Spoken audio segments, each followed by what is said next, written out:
So I wish I didn't take the surgery.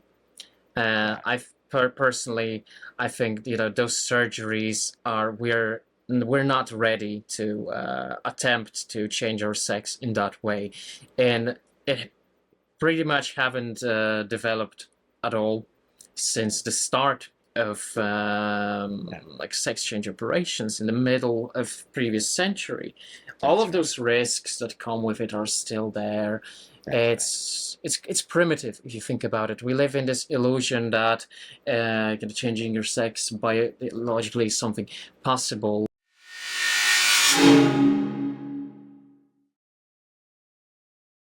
Hey everybody, I caught myself another one. I'm so excited today. As you know, I'm always excited about these interviews. Like I always say the same thing. But that being said, before remember, like, subscribe, do the bell. I do appreciate it. You all know that. I have to kind of say that just to remind you in the beginning. I hate it, but it's part of the whole process of building this channel. Now, today and again, oh gosh, appreciate you all. You're making such beautiful comments and you treat my guests with respect, which really makes me so happy and able to bring these people on because they already get enough crap from the world and this community that I want this to be a space where they can be free and speak what they're saying, because I think these stories are so important. So with that, I have Alexander today and I'm so excited to have this interview. I've been waiting to get this interview. So hi Alexander, how are you? Hi, Buck. I'm really, really good. Great. So why don't you tell everybody who you are, and then we'll move on from there. Right.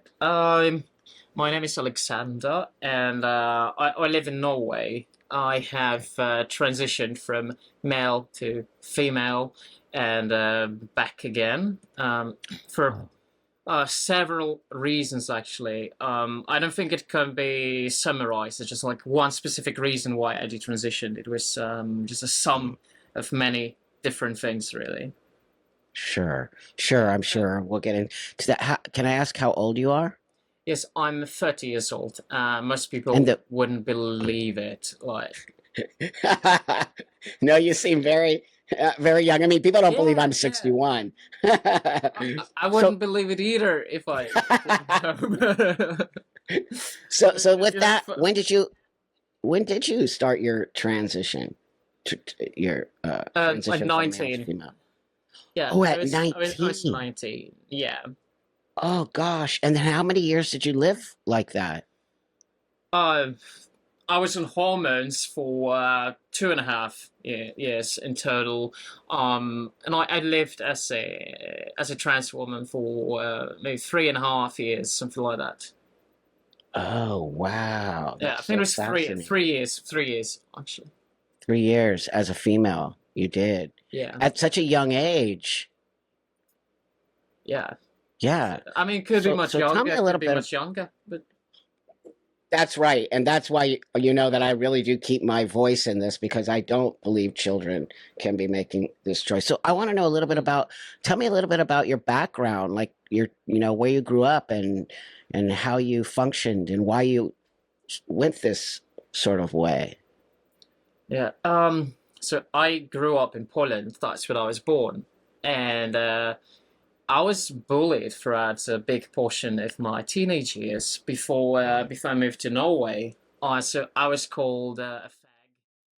But I don't know if I can say it on your channel or Yeah, go ahead. I'll because like blink it. Just go ahead. you know how YouTube is. Oh my God, they're getting worse. They're getting Yeah, worse. yeah, yeah. Um, so I was just being bullied basically for not being masculine enough or living up to the expectation towards me as a male.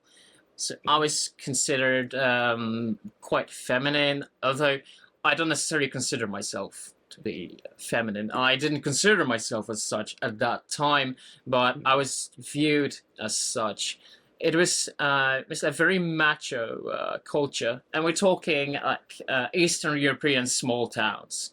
There's a lot of like this macho bravado amongst men, and I'm really not a big fan of that till this day. So I was always considered to be a little bitch. It was told that I could never possibly be a real man, become a real man, and I saw that I could never get a girlfriend.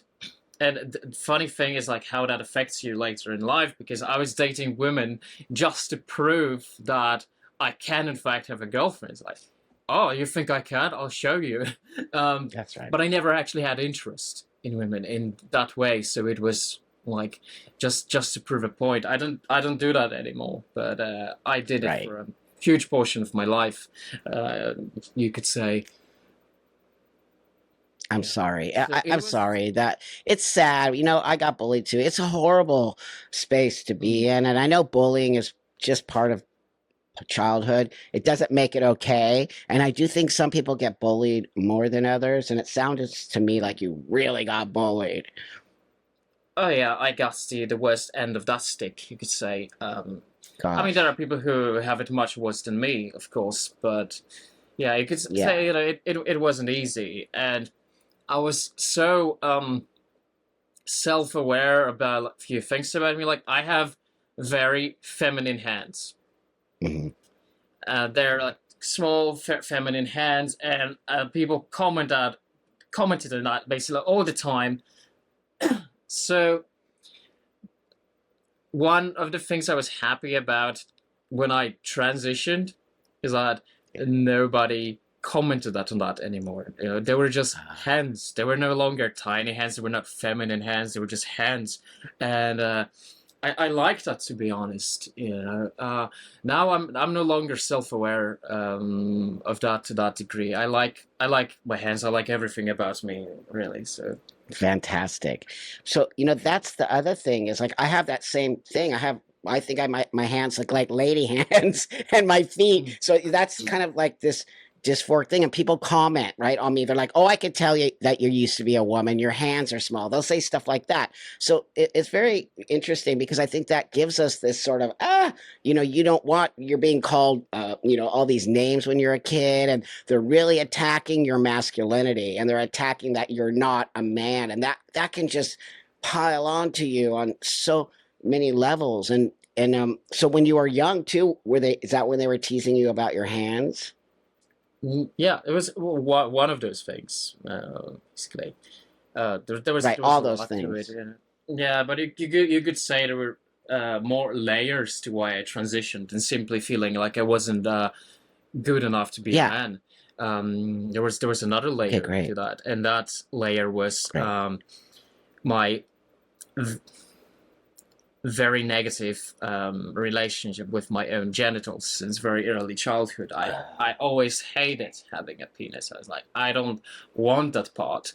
So it was a combination of three things in general. One of was like Okay. feeling like I'm not good enough to be a man, so it will be easier for me to live as a woman. The second was that I already hated the parts of my body that made me male, and on top of that, I absolutely hated the sex drive I developed in my teenage years, mostly because I had insanely high sex drive. Okay. Um, I was masturbating to the point where I was bleeding, I developed blisters, I was ejaculating blood, but I couldn't stop. And I absolutely hated that. And on top of that, I wasn't really attracted to people. So it was a purely physical thing because I didn't develop attraction toward other individuals in my 20s. Um, Okay. could be because I'm autistic, right? Like, I was also developing emotionally. Like, my emotional development was delayed. And I think my sexual development was delayed as well, probably for that same reason, you know? Mhm. So those three things combined was basically what substituted my entire transition. So when I went on estrogen, I was quite happy when my sex drive just completely plummeted. Oh, wow. It was Oh, it so the was quite a estrogen. relief, you know. Yeah, yeah. Right, because you were doing something that you have these mixed feelings about, and then so what's the jump? What's the thing that sort of took you from being in this male space and then going into trans and taking medication? That there was there something you saw, or somebody you saw, or somebody said something to you, or what was it?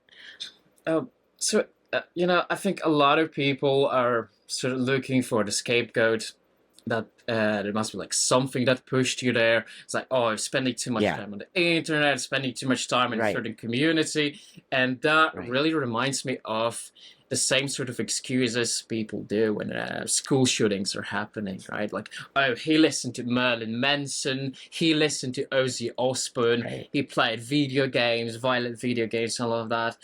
And I really hate that, because then you're ignoring the actual things that are happening in your environment and in the head of the people who commit those shootings, right?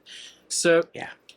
it was nothing like that. I Okay. sort of I convinced myself in my own head that this is something I want to do, but I did look up some internet forums, mostly to like find out how I can proceed with that. And one of those places was what was it called? Susan something. Just like one of those very popular transgender forums. I don't know. Are you probably familiar with that? Yeah, I think there was so many of them. Yeah, but I know what you're talking about. Yeah, Yeah. I think Susan's Place is the name. Oh, okay. Yeah, I do know that one. Yeah. Yeah. Yeah. So any other people there, when I told them my story there, why I feel like I would like to live as a woman, they affirmed it immediately. They tell you how successful their story are, how much happier they have become after their transition, all of that. And at that point, I was like, yeah, that's me. That's me. I see myself there. That's who I want to be. But I wouldn't say like someone pushed me into it or brainwashed me, nothing like that. And my transition had nothing to do with ideology. It had nothing to do with politics. It was hating my own body for all the aforementioned reasons. Right. And then you found yourself a space that you were accepted in. And it also acknowledged your own feelings on some level. When you find camaraderie of other people doing this thing, it does on some level give you a space to say, I'm not crazy, or, I do, because, trans is a real thing. I'm a transsexual man. I am. This is who I am. And it did work out for me. That, so. Yeah, I know you do. That's why we're sitting together, because we have mutual respect for each other's journeys. We're not all the same, and that's why my conversation with you is so important, and I so highly respect you, because it's not easy. Yeah, I highly respect you, and it doesn't in any way affect my transition at all. I have a lot of compassion for your journey, and it says a lot about you as a human to sit with me. And I see the hate. Don't think I don't see the hate people give to somebody like you. It's disgusting. And it's why I value these conversations, because I want to, so I hear what you're saying. I agree with you. I don't think you were like, shoved into this. I think all these feelings are inside of you, and you're looking maybe for some solace or relief in these feelings. So you're getting it from this group, which I think is healthy. But how old were you when you joined that group? Oh, well, I think the first time I started thinking about transitioning was when I was 15. Oh, wow. Okay. Around that time, I think I started to get in touch with other trans people online when I was 16, but that was very short term. It's not like I was hanging there for a long time. I just visited. I wanted to find out how to proceed with transition. What do I have to do to get there? And honestly, I haven't been a part of a trans community. I was never part of it, never hanging out with any trans people. I've never met any other trans people in real life until I detransitioned, actually. So, like every trans person I know personally, all trans people who are my friends, I've met them after detransitioning. And they didn't know I was a detransitioner at the time, because I was hiding it for many years. So I didn't become honest about it until this year, and it was quite a shock for many people, but I was met in a very positive way. Great. Practically almost every trans person I know. And you can say there's also it's quite a difference because Norway is not exactly like US or UK. There's much more room for dialogue and cooperation, Wow. even. So Great. That makes me happy. Well, like I said before this interview, I had visited Norway, and it's a beautiful country. And you just do different things. You do things so differently over there than we do mm, here.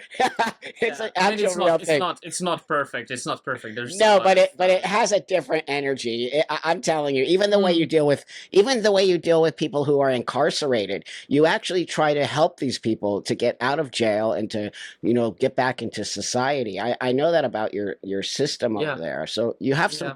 there's a lot of compassion for people. So I can see how in Norway people are willing to have the conversation about, so this is interesting. So you sort of detransitioned and then you didn't really talk about it to anybody. You just how did that No, go about?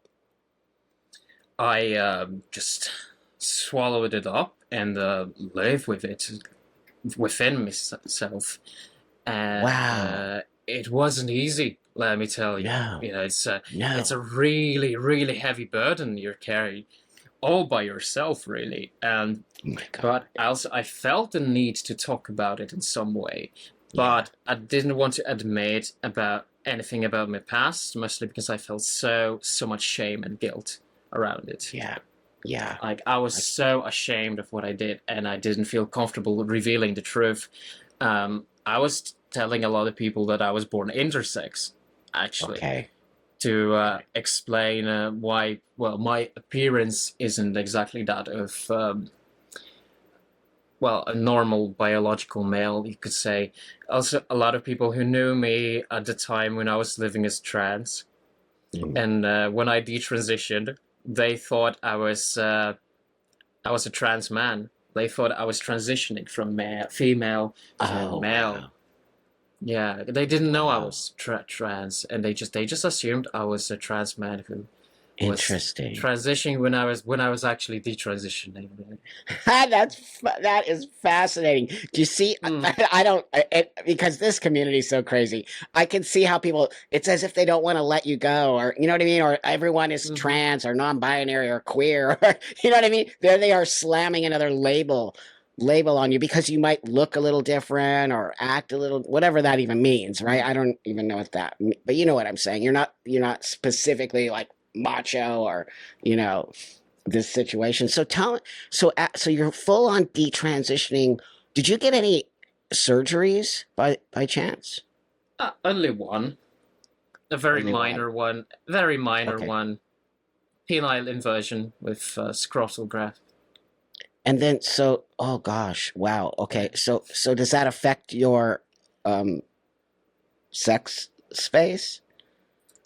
Um, what do you mean Are by you sex space? Well, I Like, mean, like having sex, or are you comfortable having sex, or do you feel um, disconnected from your so body? so good question. I mean, here's the thing. Penetrative sex is basically impossible after the kind of Okay. surgery I had for several Right. reasons. I mean, obviously, I can't penetrate anyone myself because I don't have a Right. penis. I Right. can't penetrate it because I have no depth. I haven't been dilating after the surgery because I was like, no, screw that. I'm not doing that. Right. I'm Right. rather Right. die than Mhm. do that. It's Mhm. I mean, there's a huge risk for developing at all sorts of infections after that. It's a miracle. It's a miracle that I'm alive, Oh my God. Wow. basically. But and Wow. you know, anal sex is impossible because the newly created wound, because I don't refer to it as a vagina or a new vagina. I call Okay. it a wound. I Yeah. call it for what it is. It Okay. is located like right next to your rectum, right? So Okay. you can actually damage a lot of things by penetrating some Oh, anus. And on top of that, my anus was damaged during the surgery. So you I are. have a cut. No, I have a cut along my anus. So Oh no. when after the surgery, when I went to take a shit, like a solid shit for the first time, it Okay. felt like shitting razor blades. That's the best way I can describe it. Or like pieces of glass. Right. Like if you have seen that video, one man, one jar. Yes. Oh, God. That's what I was experiencing on pretty much daily basis. And yes, there was What? blood. Blood was raining. And it's That is so dangerous on so many levels. I mean, wow. And oh my gosh, thank you for being so frank with us and so open to this conversation, because it is, I can't imagine mentally what you are dealing with today, but also through all of that dealing. So did you go to the doctor? I mean, what's going on here? How long is this happening? And yeah. did you seek medical attention? For a long time, I didn't want to go to any doctors. I was like, Yeah. I'd rather die. I gave up, right? And I Oh think, God. yeah, but I went to the doc 2 times to check out on the bleedings. One was in 2015, and the other one was in 2016, I believe. I had my surgery in 2014. Okay.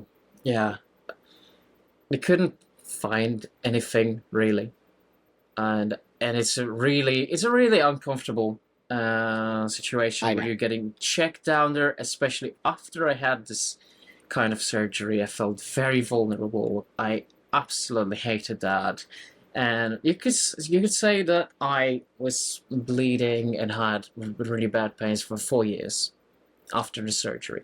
It's been 9.5 years since my surgery, and at this point, it's like there's some discomfort still. Yeah. Sometimes there's a little blood, Yeah. but yeah, mostly I manage.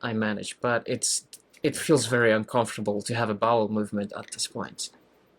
Uh, of course, and also that's just horrifying. You should not be living with that. I really am so sorry. On some level, it's a reminder. How can it not be a reminder to you that you did these things to your body? And does that make sense? Like you're never Yeah. gonna be able to just sort of move No, on you some. never forget that. It's always reminds you, especially I also get pains where I have my surgery. If I run, I get pains. If I lift things, I get like those sharp pains down there, right? So, Wow. and on top of that, I have like this little tumor on my wrist right now. It's benign, but Okay. it makes it even harder for me to lift things. So my right arm is useless at this point. Do you think that came from hormonal treatments or Um, I don't know, to be honest. Could be many reasons. I think it started developing 2 years ago, and it's growing. It's becoming interesting? more painful. I had it checked. They say the best thing you can do is just let it be. So because it's Wow, benign, that's interesting. it will actually Yeah. cost me quite a lot to have it removed. Right, right. And if it's not, But it affects the quality of my life. But wow. anyway, I'm not here to talk about my wrist. So Well, yeah, you are, because so that so that could be too much wrist action. totally right on. It's good to have a sense of humor about all this insanity. Yeah, oh yeah. It It's is. the thing. I don't take life seriously. And Me things either. like that, it's just like no. That's right, friend. No, but that says a lot about you. I mean, anyone could hear this story and be like, "I could never survive this." But you're a survivor, my friend, and you really Thank are you. working through something that is so insane on so many levels. And the fact that you had to sort of, you're a detransitioned male and do that on your own on some level psychologically is so heavy, dude. I can't even. So with that, was there a reason that you felt, I think you said you felt sort of not comfortable talking about going back and living male, because it just was that because you felt like people were gonna be mean to you or not accept what you're doing? Um, I think at that point when I was detransitioning, what mattered to me is being true to myself, no matter what. Great. And Great. I came to this realization that even after I went on hormones, even after I had the surgery, I'm still not a woman. Okay. And Gotcha. Gotcha. I mean, here's the thing, like, I think if someone can feel like, yeah, this has been enough for me to feel like I am a man right now or a woman, that's great. And if that's the case for you, Buck, I'm happy for you.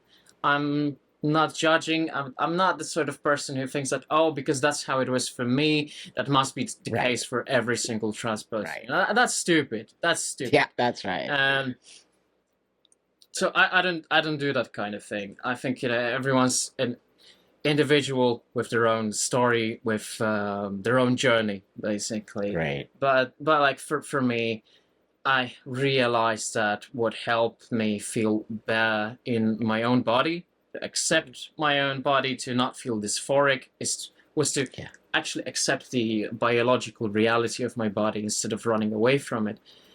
Because the more I was transitioning, the more I was focusing on it. And the more I was focusing on it, the worse my dysphoria was getting. Because then you're starting to focus on those little things, right? Like, oh, Right. yeah, this is this one thing that is different between me and other women, right? Right. And it amplifies the whole dysphoria, you could say. It's a feeling of the fire been like beneath this kettle. Right.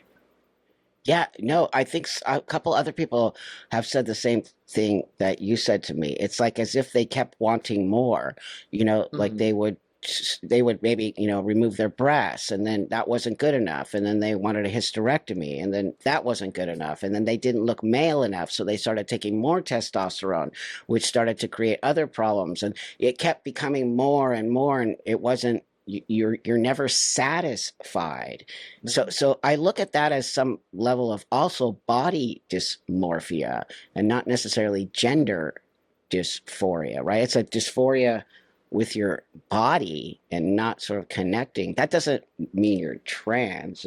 And also remember the great thing that you said, everyone's journey is different. And I really do appreciate that because, I'm fighting out here against the ideology of trans. It has turned into an ideology. It is not what I did 30 years ago to Well, make I mean, I myself know, happy. I And know what you mean. Yeah, yeah. yeah. I'm fighting against this idea that people like you can't exist. Well, first off, people like you shouldn't exist, as far as I'm concerned. Oh no. And the fact that you do is scares me. Mm.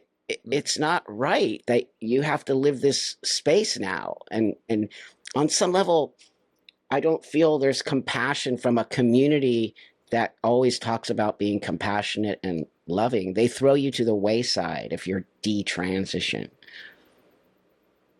Do you feel that? Mm, to some degree, to some degree. And I think one thing definitely is my case. People often assume um, what I think, what I stand for, before they actually meet me, before they talk to me. It's because Yeah. a lot of people think that, oh, because I have the transition, because I have a bad experience, that Yeah. means that I want to stop transitioning for That's right. absolutely everyone. And I never ever said that. You And didn't. that's why, like I said, if you want to get to know me, either talk to me or watch my videos on YouTube, see what I'm saying. Yeah. And don't just come with assumptions about what I stand for and who I am. And also, I'm Right. fed up with media and newspapers Oh because God. I hate talking to newspapers because they will take specific parts of your quote and quote Totally. that and then put it into their own narrative that they're writing. And I'm like, no, this is not how I would do it. That's why I'm done talking with Yeah, I don't newspapers blame at you. this point. Like, yeah, no. Yeah, they do that. So They what? take. Mhm. You Sorry. just feel so wrongly represented by that. One of my experiences was that in one of my videos, I said that when I was working on my mental health after the transition, and as I was getting better, my room was also getting like less messy, and I showed this picture of this absolute mess my room was before and like after my mental health improved. And I said, and I think Jordan Peterson says something true, and he says, "Clean your room." And they they wrote down that basically Alexander was started listening to Jordan Peterson and did as he said, and stuff like that. I'm like, that's not what I said at all, right? And I'm not. I Yeah. don't. It's not like I dislike Jordan Peterson. I'm not a huge fan either. I'm like with most people, I will agree with some things he said. I will disagree with some other things he said. And he's all right in my book, Yeah. but I don't like how they try to represent me in that article. And another example is how they wrote about me buying clothing in a women's section for the first time, and what I bought was jeans and a T-shirt. And they at first, in like the first draft, they wrote skirt, and I corrected like I didn't buy a skirt. I was like, well, we can't write jeans and T-shirt because that doesn't sound like women's clothing. Wow. So, uh, so they ended up writing like upper body clothing and bottom clothing. Is this for real? Like, what kind of a backwards thinking it is? Like, do you have to wear a skirt? Just what the hell? It's Well, so stereotypical. Like, well, that's what the problem for me is. We have regressed to stereotypes again, yeah. right? Oh, It's yeah, so definitely, ridiculous. definitely. Like, what dude can't wear? I grew up in the 80s and the 70s where guys were wearing skirts because they were punk rockers, and goth. And, it's like, I know guys who wear dresses, kilts. What about kilts in Scotland? Like, come on, people. Guys have I been mean, wearing a dresses. lot of them would say that kilts aren't really skirts, but Well, I get your point. that's right. You're right. Yeah. Mm. You're right. Yeah, but you do get my point. You're right. Yeah, But at the and same time, on some level, yeah, they are. Yeah. but I mean, I love So, punk and gothic culture. It's like some of the coolest me too. people you That's meet right. among those old school punks and old school gothic. Like, I'm Gen Xer born in the millennial body, basically, like culturally, and a boomer Yeah. when it comes to me using anything technological. I'm a boomer. No, but I'm like, I can edit videos. I can work with like music software when I'm making music. Excellent. But after I'm done with that, I'm like, okay, how do you turn off this machine? Totally. That's me. Like, hey, I get my 11-year-old kid. Hey, come here. Can you show me how to use this chat GPI thing or whatever? Yeah, no, me too. Me too. I'm just Hilarious. Like that. Yeah. Totally. But I don't care. You know what I mean? Like, it's part of generational. But the fact is that, now you get called names because I am a boomer. So you get called names if you're at a certain age group, or there's this disconnect that we're creating in all of communities. It's horrifying, and it's not doing any of us any good. That that's why I use the term community very loosely, because I don't necessarily think there is a community. I think there's sort of tribes and ideological spaces where if you don't, so you just proved my point, because as somebody who's telling your story, not their story, they're actually taking your words out of context so that it comes across in a different way that does not represent you. And I don't blame you for not talking to the media. They have an agenda, the media. 100% they do. On both sides. On both sides, not just right or left. Definitely. Like, yeah, and they're using us. I hate how the right wing media writes about me in general, especially like a lot of that things isn't exactly what I stand for necessarily. So yeah, that's right. Yeah. I hate media, to be honest. Well, because they're not being honest, where journalism used to be about getting the truth out there. And I don't think, I think that's why a lot of people start their YouTube channel, why you did, why I did, why I didn't see a representation. And I don't want people to think all transsexual people are crazy wingnuts, because now everybody thinks that. And I'm like, hey, wait a minute. I'm here. And we're not all crazy. No, I mean, there's a lot of very reasonable trans people. And I also think there are very reasonable trans activists. That's right. I personally know some trans activists who I have a pretty good relationship with, right? Yeah. And a lot of people believe that every trans activist is this crazy person who just screams and won't listen. right? And Yeah, that is not how of reality course. looks like. It's just like you have the worst on both sides having the most spotlight, really being the most That's right. represented, That's right? right. And it's like any.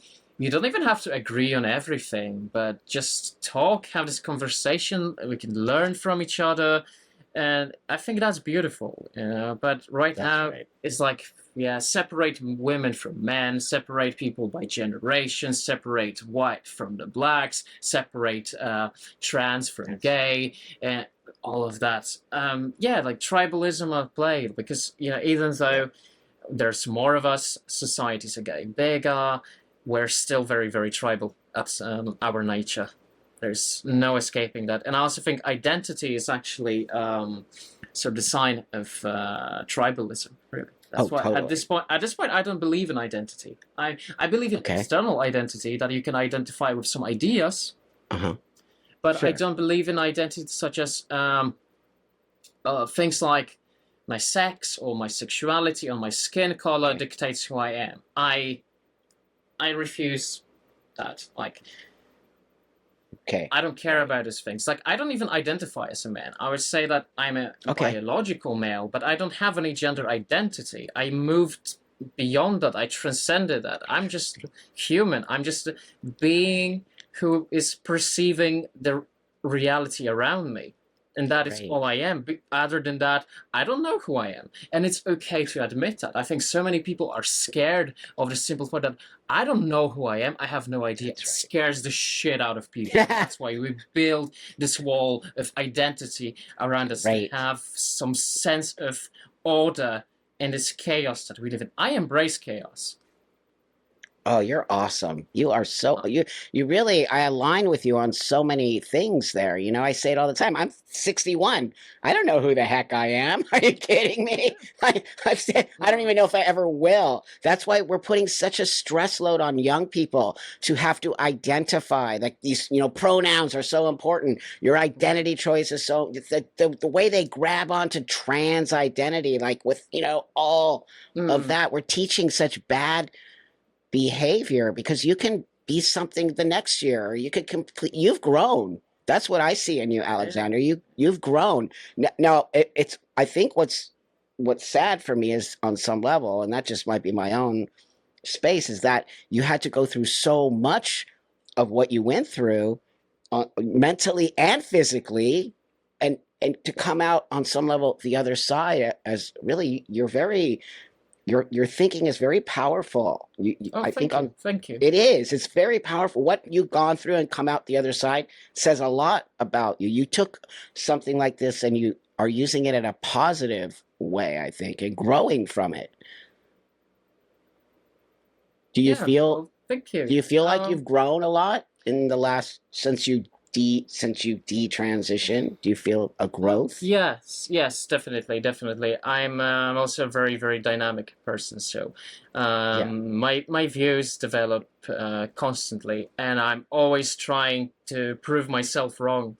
I'm I'm more focused on proving myself wrong than I am about proving other people wrong, to be honest, because that's how you excellent. grow. And I don't believe you can convince anyone else than yourself about something, because changing your mind is something that happens within you. You can't change That's another right. person's mind. You can tell them something, you can expose them to information, you can share Right. your opinion with them, but Right. the phenomenon of changing your mind happens within you. So that's why I'm That's right. always trying to prove myself wrong. Like, yeah, you know, and Yes. I'm wrong a lot about so many things, the things I'm saying, because you know, I'm just a human, and Right. I think so many people are scared of exploring ideas mainly because, or saying things in this fear that they might be wrong. It's good Yeah. to be wrong, because if you're wrong, that means that now you have the opportunity to learn something new. You know, you might be Right. wrong about something 9 times out of 10, but this 10th time you might stumble, you might develop an idea that might be revolutionary. You know? Brilliant. I swear, I this is what I try to keep telling people. You have to make mistakes. It's okay that I did something bad whatever you want to call it 10 years ago. I've changed my mind since 10 years ago. But there's this weird idea now that, you can't change your mind or you can't have a different. I'm like, that's growth, what you just said. You can think one way at a certain time and then have the opportunity. That's why conversations are important, because you actually have the opportunity to change my mind. If, I'm not stuck black and white on my thought process. I'm always willing to have a different opinion. That I did that with kids, Alexander. I used to think kids should transition, and I used to think kids could take puberty blockers, but I changed my mind on it, and I don't think that is true anymore for me. Hmm. How do you feel No, about kids? I will go to prison if I give you an honest answer. I'm kidding. I'm kidding. Of course. Right on. I mean, I grew up in Poland. There's a lot of Catholic priests there. God. And the influence might rub off on me. God. Like, No kidding. in all seriousness, though, I don't think kids should be transitioning medically. Yeah. I'm all about kids exploring their identity, all of that in through like. I mean, here's the thing. If you're a parent and you have a child who likes to dress in the clothes usually associated with the opposite gender, just let them explore that. But I think it should be done in a peaceful way, not just like, oh, so my kid must be a girl because he likes to wear dresses. No, that's very stereotypical. That's very regressive. And if you Google gender dysphoria, there's a picture that shows up, and I think it says like 6 signs that your child might have gender dysphoria. And the examples there are like, your kid likes to play with toys associated with the opposite gender. What? Yeah. It says that? Is yeah, it says that.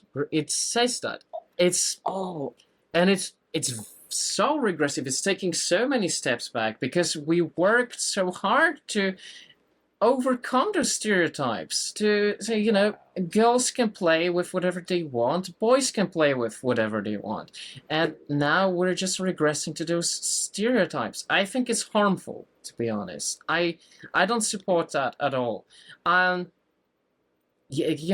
think people should express themselves as they want. I always say, that's right. Gender is not a spectrum. Masculinity and femininity is a spectrum. And there is no right way to be a man. There is no right way to be a woman. Excellent. I love it. Thank you. So, I mean, I'm totally in alignment with you. We have regressed. Why can't a kid, my kid has long hair.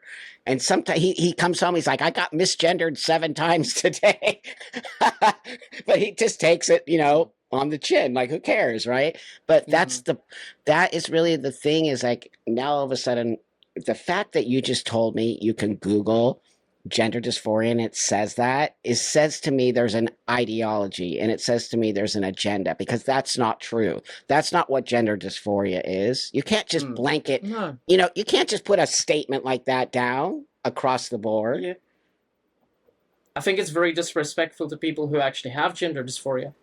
Because it's not about how you want to dress. It's not about what toys you want to play with, or if you're a kid, or what kind of interests you have. That's right. I mean, that's right. I mean, I know so many trans women who are so much into like electronics and computer science and engineering, right? That's right.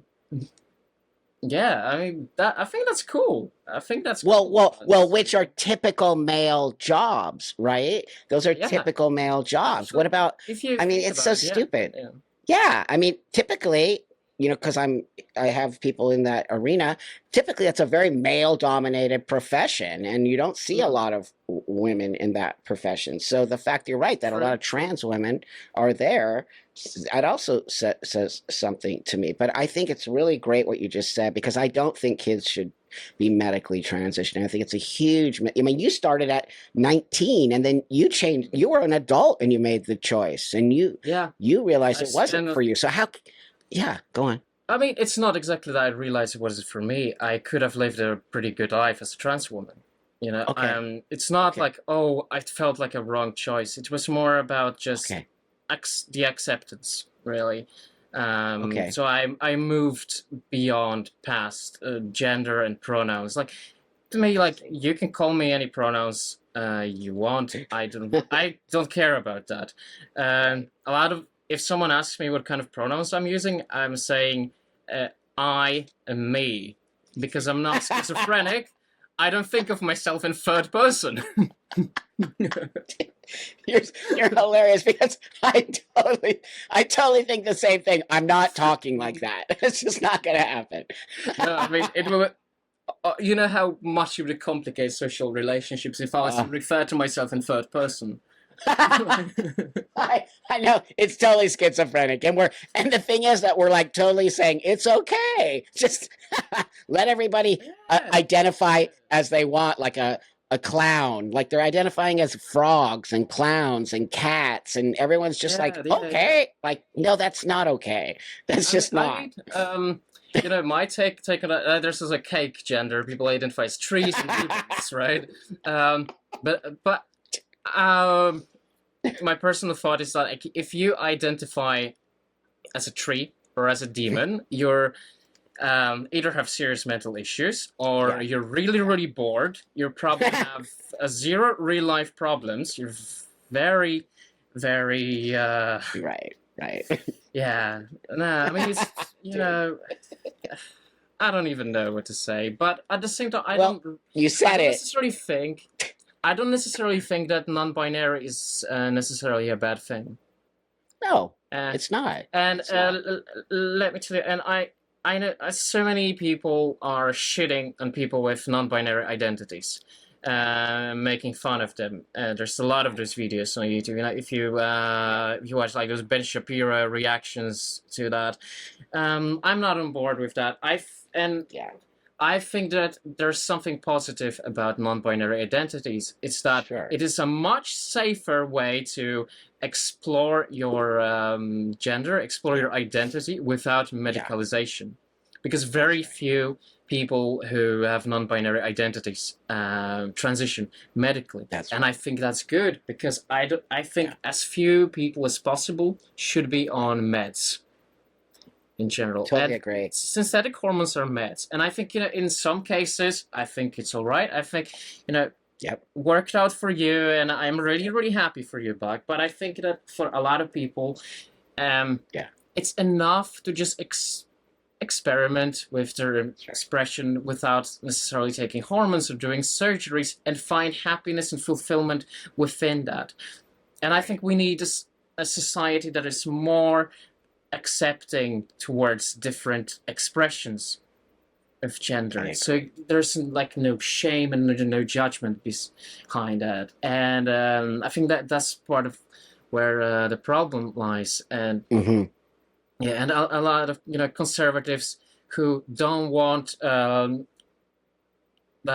kids to go on hormones, but at the same time they're also against they're for like very strict gender roles and how we should dress, and that is so counterproductive because if you let people explore themselves, they won't end up like me. And when I look back, I'm like, I wish that I identified as non-binary at the time when I was a teenager.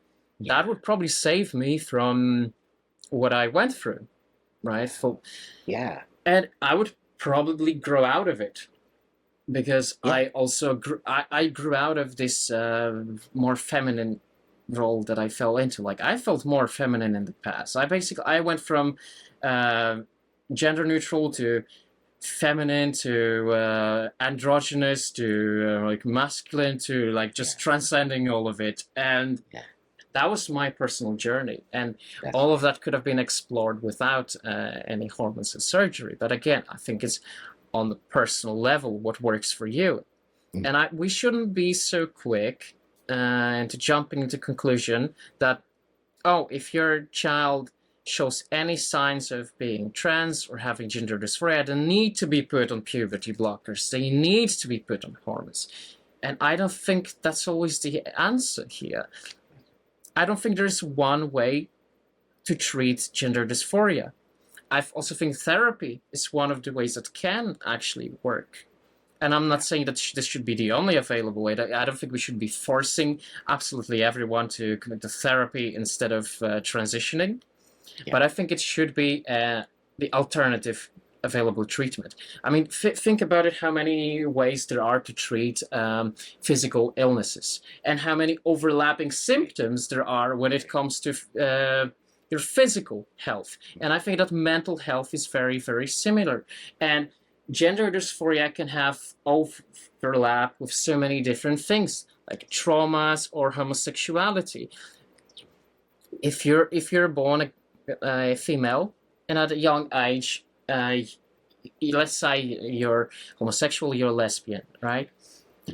And if you're very butch lesbian by nature, a lot of your traits in childhood will overlap a lot with someone who falls more into like transsexual or gender dysphoria category. And we can't assume that, oh, I have a trans kid. And a lot of people, a lot of mothers, they want to be like, oh, so accepting, oh, so hip about this new trend. Like, oh, I have a trans kid. I am such a wonderful human being. Now you're forcing your child into a category instead of letting them express themselves and find out. And that's one of the things I'm most concerned about, and that is homosexual men who transition. I consider it a new form of conversion therapy. There's like a lot of men who have this internalized homophobia end up transitioning instead of accepting. So we need to help them find acceptance in their sexuality. I think it's very, very, very important. And I grew up in an environment when people said that gay people shouldn't be alive. I was expressing all that hatred, and even though I didn't consider myself as someone who was attracted to males because that happened much later in my life, it engraved itself deep in my brain. So I was sort of experiencing a lot of internalized homophobia. Yeah. At that point, maybe not in the sense that, oh, I think gay people are disgusting, nothing like that, but more like, I can't date a guy because that would make me look pathetic.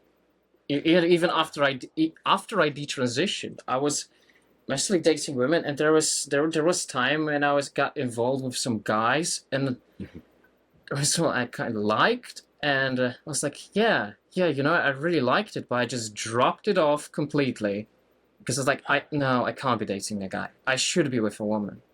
So that still lived on, right?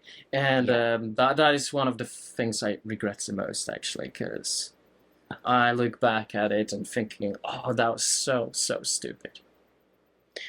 I know, I can't, wow, that's got to be heavy for you. But I'm going to say that I'm totally on board with you about this conversion therapy of gay people into trans, because they're not even having the conversation about that with these kids. They're just immediately calling them trans kids.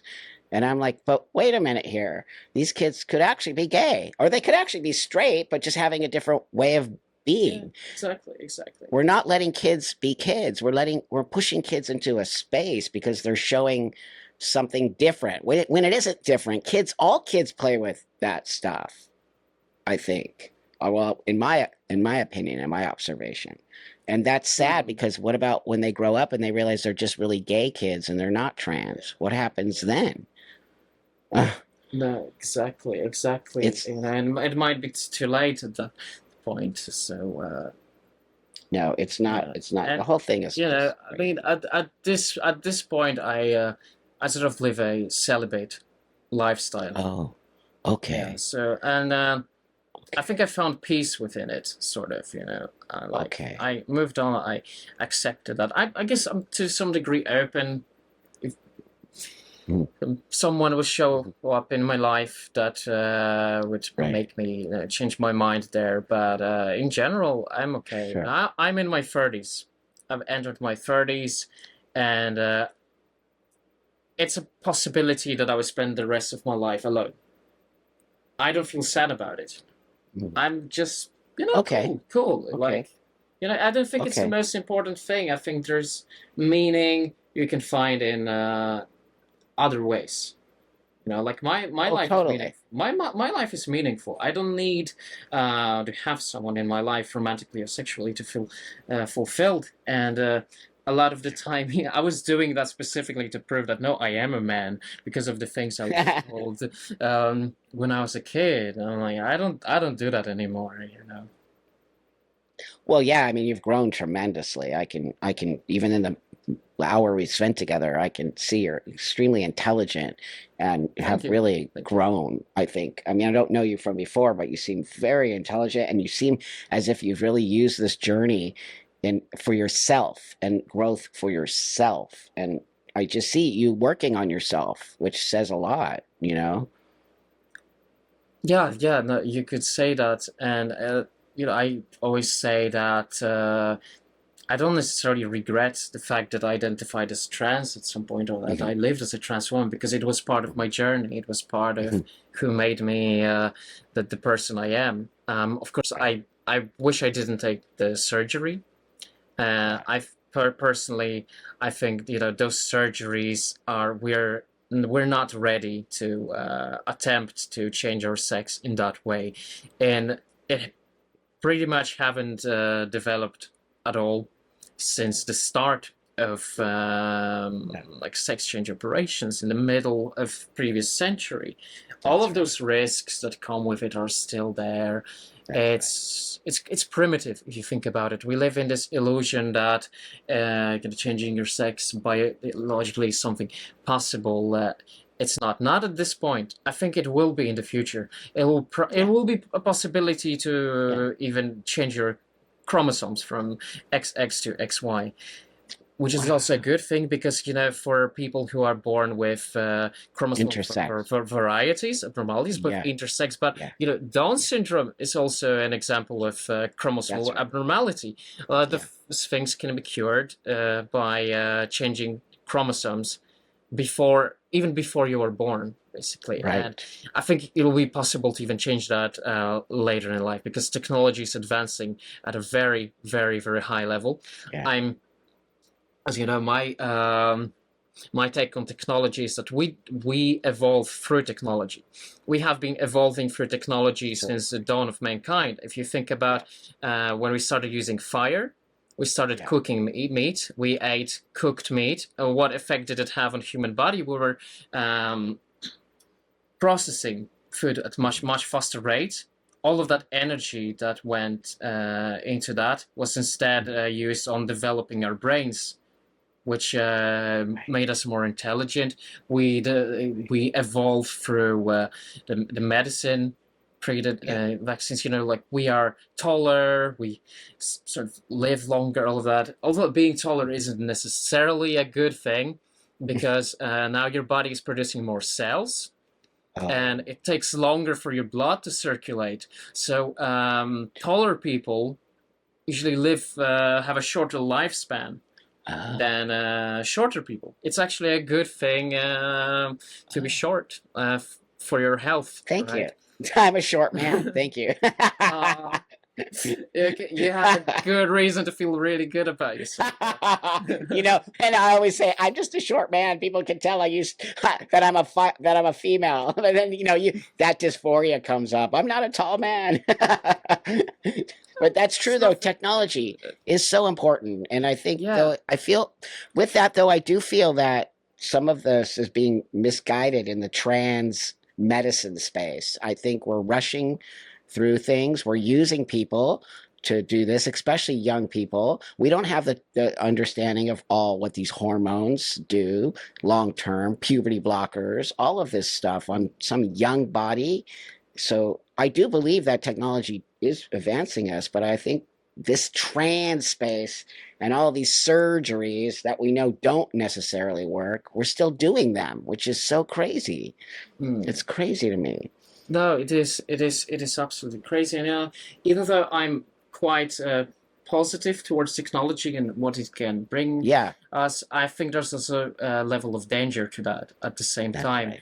and Yeah. especially when you have more authoritarian, even totalitarian powers who control technology, because That's right. it's not an ethically neutral entity, That's right. technology, you know. And actually, I'm writing a book about it at the Oh, moment. wow. Yeah, so I'm writing like a philosophically political book on like ontological nature of technology and the relationship between technology and power, totalitarianism. Wow. And you know, I'm also an anarchist, and I think that the only way transhumanism can serve humanity instead of Hmm. oppressing humanity is if we embrace anarchism as a Okay. society, Okay. Okay, that's basically. fair. That's fair. Totally. You just have a really great brain. I can tell. Oh, You're thank you, very. thank I you. can. I can, and I really think it's really awesome that you're writing about this. I'll read the book for sure because it does. I'm very fascinated by this new technology. I mean, I'm a boomer. I came from the '60s and '70s. I didn't grow up with all this, so now you see just everything is technology based. And I'll be on my. I live in Los Angeles, and you might probably have them there. These little food delivery things now that are like robots, and they're going down the Mm. street with Mm-hmm, people's mm-hmm. delivery, and I'm like, what? This is like little robots up and down the street, and so I see as an older person, I see the technology on a level that not maybe a younger generation might see. That's shocking to me Mm. and good. I'm all about technology, but it's also weird to be from, I grew up in the 60s where Yeah, we didn't have any of that to now and there's yeah, robots it's delivering your the way, food. It's the way crazy. it accelerates, right, and also like takes over the jobs. Oh, that's You not know, good. people worry about like immigrants taking over the jobs, but I know. like technology plays a much bigger role there, right? Um, Totally. No, you're and so right, friend. thank you, and but at the same time, and it's because we're not ready for it. But I think at some No. point, it will be a good thing if Yeah. robots, Yeah. machines take over all this practical stuff, That's so right. we can focus on other things. I think this will have amazing Yeah. effect on Right. intellectual development of humanity in the future. I mean, think about it. Why there was so Yeah. much of that development in ancient Greece, because that was the first time you had a group of people who didn't have to worry about their daily life survival. They Uh, lived a pretty elitist type of yeah. lifestyle, and that's what allowed them to take interest in things like Excellent. politics and mathematics, Right. physics, philosophy, all of that. It all stemmed from that very fact that you lived a very, very easy, relaxed lifestyle. Yeah. Wow, that makes a lot of sense. I never even thought about that. Because people are scared. People are scared of change. They're scared of Mm. things like technology taking away jobs. And they're all scared of the immigrants. That's hilarious. You're right. It's like, no, we should be scared of the machines.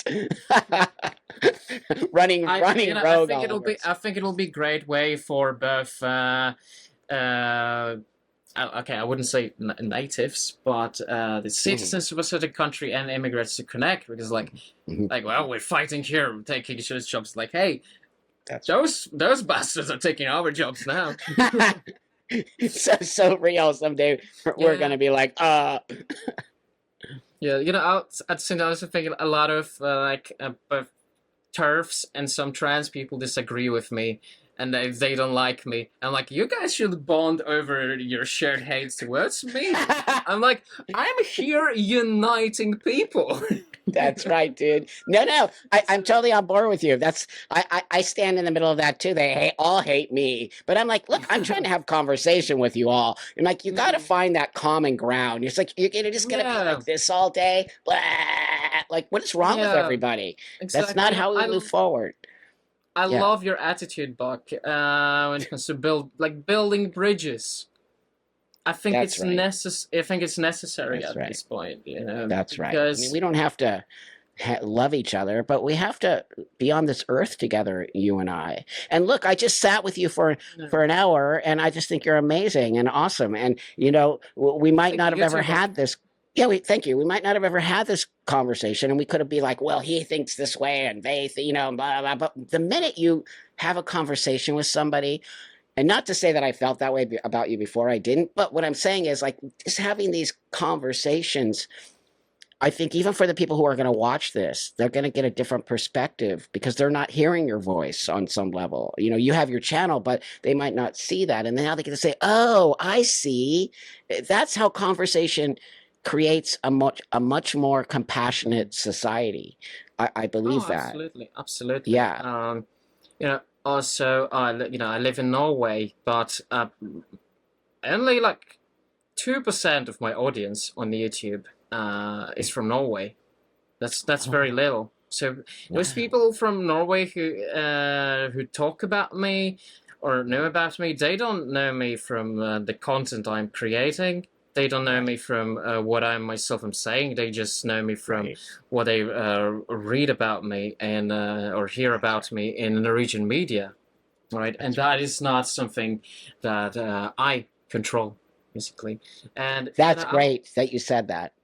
Yeah, and I do have some controversial opinions. I have a lot of controversial opinions that could be considered conservative, and some controversial ideas that can be considered liberals. But again, I think we shouldn't be scared of that, because I'm all about exploring ideas. I'm all about exploring ideas, and I think it's a good thing to be controversial. It's just completely not caring what others think. That's the honesty there, and I'm not pandering to either group, not neither like political or anything. I'm not pandering to trans people. I'm not pandering to TERFs. I'm gonna say what I mean. Always. Excellent. That's something I promise to myself, to always be completely honest. You don't have to be honest in an asshole-ish way, of course, but I think it's that sort of honesty is important. Thank you for saying that, because that's how I am. I don't care if you dislike me. I'm going to say it. Like, why can't I say it? I'm like you. I'm controversial. I'm considered transphobic, which is kind of hilarious. But no, I get it. I don't care. Yeah, I don't care. I don't live for those people. I live to create unity in the world, and and also honesty. Yeah. Yeah, I was called transphobic because I one time when I said that I'm worried about homosexuals transitioning instead of accepting their homosexuality. Like, oh, you're a transphobe. That never happens. Like, oh, it happens. It happens in multiple occasions. I know multiple people who have experienced that, right? So that's right.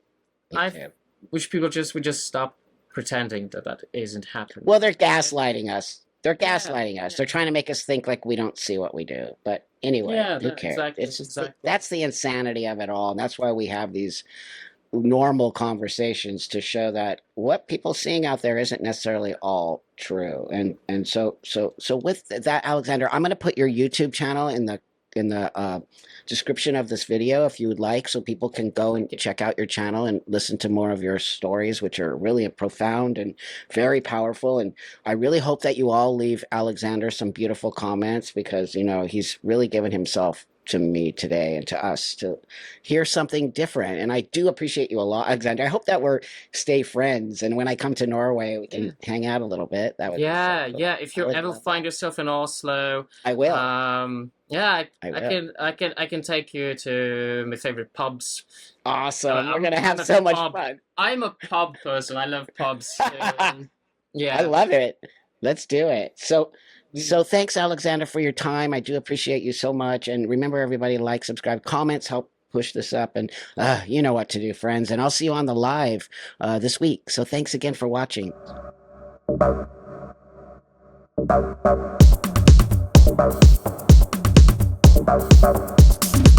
Bye.